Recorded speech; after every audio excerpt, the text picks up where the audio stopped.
Hello everyone, I am Sooraj KL and I have secured AIR-713 in UPSC CSE 2023.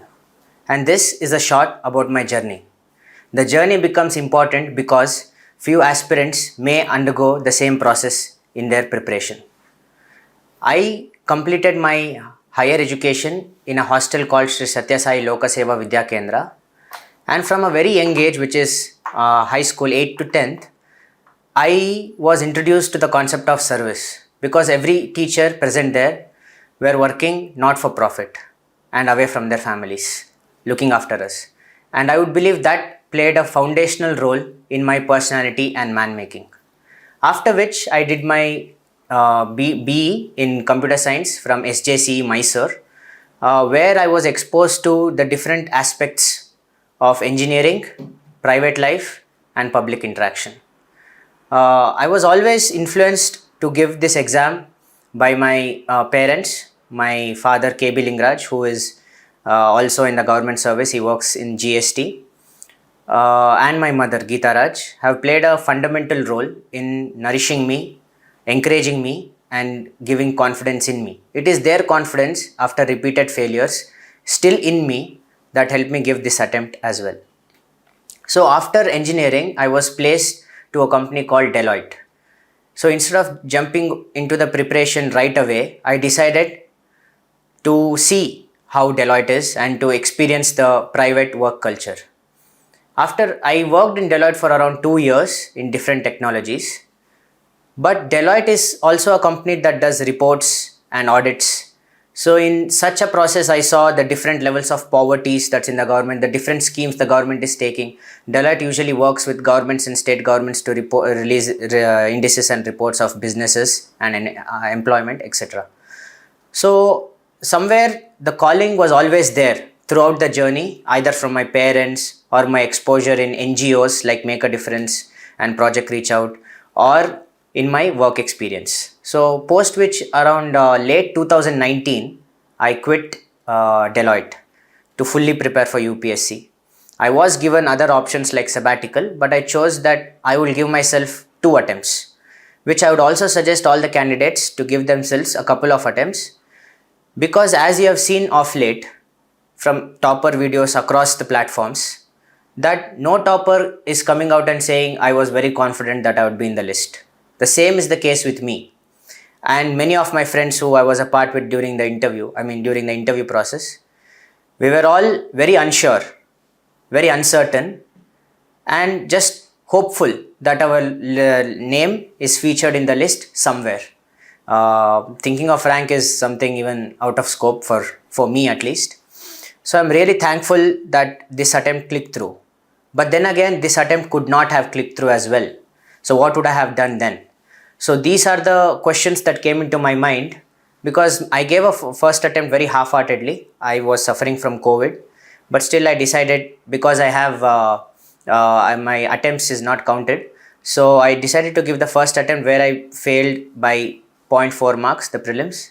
Then I went on to give the next attempt in 21, where I attempted the mains, but I missed the interview call by 11 marks. It was at that point of disheartenment, and it was the same year where I lost my dog Roni. In this time, it was a rock bottom stage for me, but I vividly remember my parents, my mentors, my friends from Delhi, like Vishal, Sanchit and the whole group, and even my cousins from my dad's side and mom's side, they all stood by me, and they gave me the confidence that if you can't do it, no one else can. Maybe it's a bit too much, but that's the confidence I needed. And at the same time, I decided to take up the IB exam, because I decided to give myself only 2 attempts. So I wrote the ACIO exam, which is released by Ministry of Home Affairs itself. It's a 3-rounded exam, same like the civil services, prelims, mains, and in the interview, and also something called the psychometric test. And I have been working in Deloitte, in IB since 2023 January. And in the process of which I also gave my attempt of this year.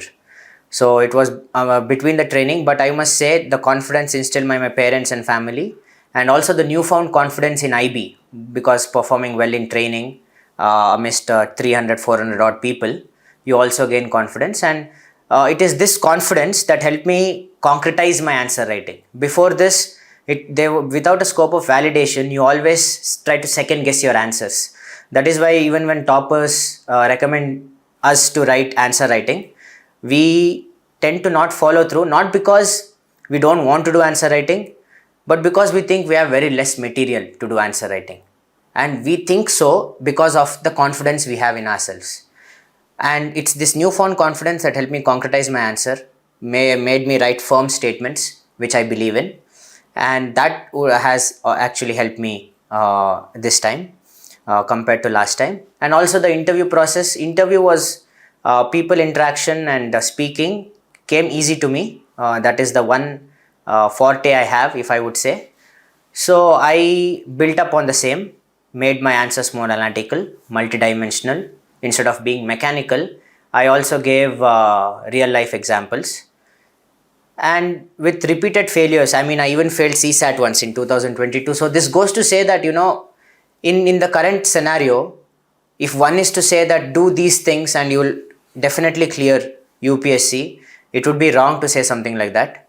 But you can say do these things and you might clear UPSC. And because of the might question is why I would like to encourage all of you to also think of a plan B. UPSC is a very noble pursuit and you can never leave it. No one can tell you to stop attempting UPSC exam. But I can just suggest you to have a plan B after a couple of attempts, because you give a very good first attempt, but there are other factors like luck and everything. So you give yourself another attempt. After that, always have a plan B. Stay in touch with your graduation subjects. There are many exams and very reputable exams that the government releases, even Group A, Group B, Group C exams. I was in Group C.